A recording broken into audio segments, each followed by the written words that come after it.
Bismillahirrahmanirrahim. Assalamualaikum warahmatullahi wabarakatuh. Saya perwakilan dari kelompok 5, yaitu ada Ibu Ade Nazia, yang kedua ada Teh Sofia, yang ketiga ada Kak Daniel Bayhaki, yang keempat ada saya sendiri Vina Alfiani, membahas tentang pembelajaran Arab ke-21, yaitu tentang globalisasi dan kesadaran global. Yang pertama ada pengertian globalisasi.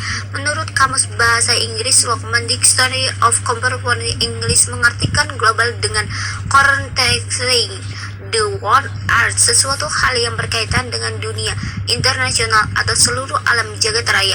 Menurut istilah globalisasi mengandung pengertian proses globalisasi berkaitan dengan gerak pembangunan Indonesia, terutama berkaitan dengan sistem ekonomi terbuka dan perdagangan bebas.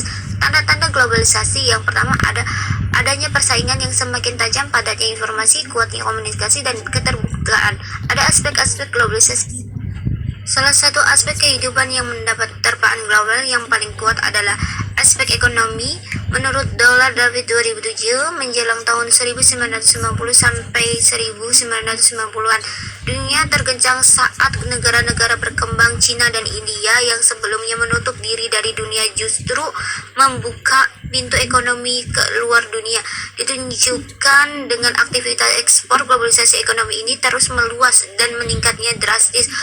Kurun waktu 20-30 tahun terakhir dan terus berkembang berkat kerjasama ekonomi di antara negara-negara sekawasan seperti masyarakat ekonomi Eropa (MI) yang menerapkan sistem pasar tunggal untuk Eropa, North America Free Trade Area, NAFTA di kawasan Amerika Utara, ASEAN Free Trade Area, AFTA di kawasan Asia Tenggara, dan Council Economy Resolution yang merupakan kerjasama ekonomi antara Australia dan Selandia Baru dan yang lainnya.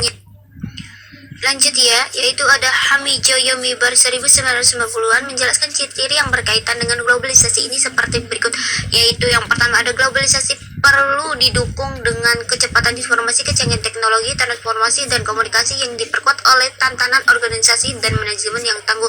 Yang kedua ada globalisasi yang melampaui batas tradisional geopolitik.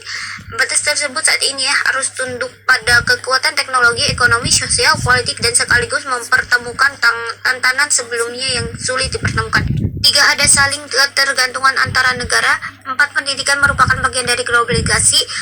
Penyebaran dalam hal gagasan, pembaruan, dan inovasi dalam struktur, isi, metode pendidikan, dan pengajaran sudah lama terjadi yang menunjukkan globalisasi. Ini telah lama terjadi melalui literatur atau kontak antara pakar dan mahasiswa. Globalisasi adalah proses penduniaan ala aktivitas diperhitungkan untuk kepentingan dunia. Ini sebaliknya oleh saat ini tidak ada lagi suatu bangsa yang homogen dan statik. Lanjut ya, yaitu ada dampak positif dan negatif. Negatifnya itu dalam ekonomi, seseorang memilih hidup modern, lebih mementingkan dunia, meningkatkan nilai-nilai budaya, meninggalkan nilai-nilai budaya. Yang positifnya itu ada munculnya masyarakat mengompetisi. Yang kedua ada mudahnya memperoleh informasi. Yang ketiga ada meningkatkan produktivitas. Lanjut ya, ada globalisasi ditandai dengan kecepatnya perubahan. Oleh karena itu kita harus menguasai iptek.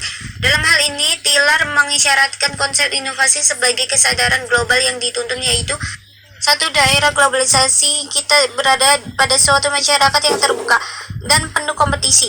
Ini berarti bahwa masyarakat berada dalam kondisi yang menghasilkan yang terbaik. 2. Masyarakat di dalam era globalisasi menuntut kualitas yang tinggi baik dalam jasa, barang maupun investasi modal. Kualitas berada di atas kuantitas. 3. Era globalisasi merupakan suatu era informasi dengan sarana-sarananya yang dikenal dengan sebagai information superhighway.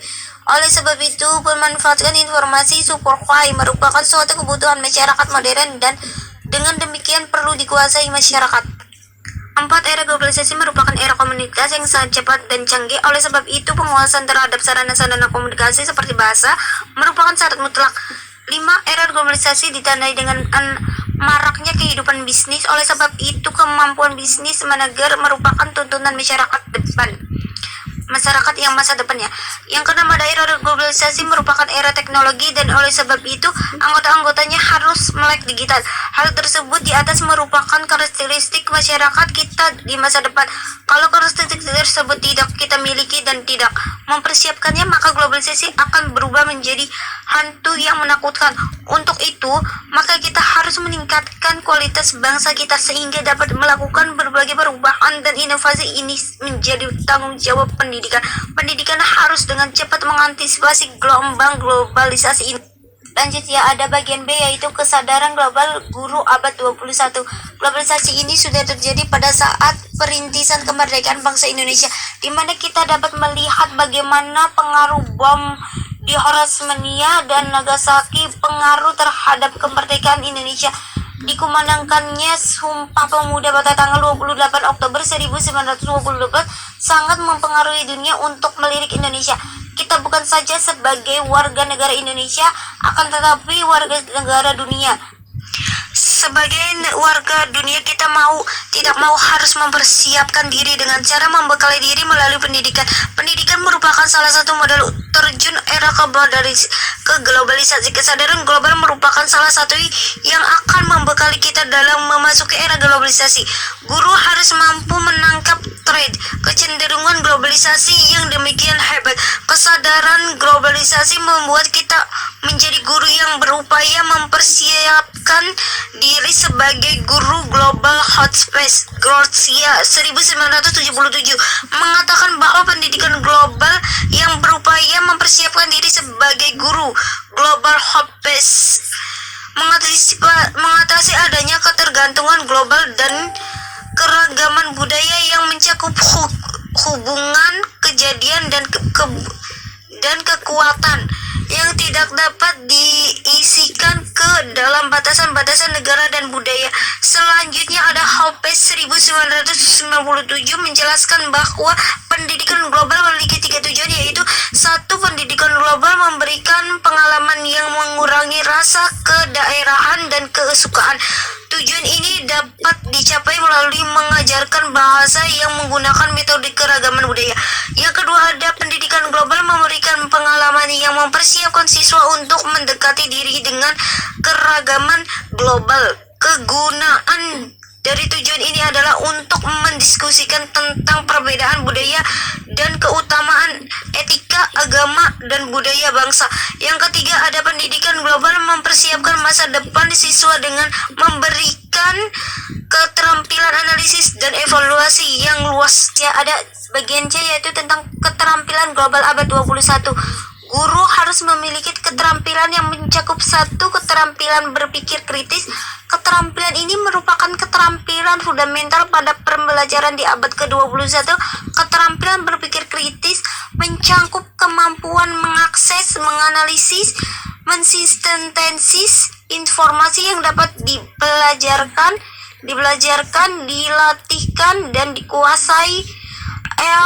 Exder et al. 2011.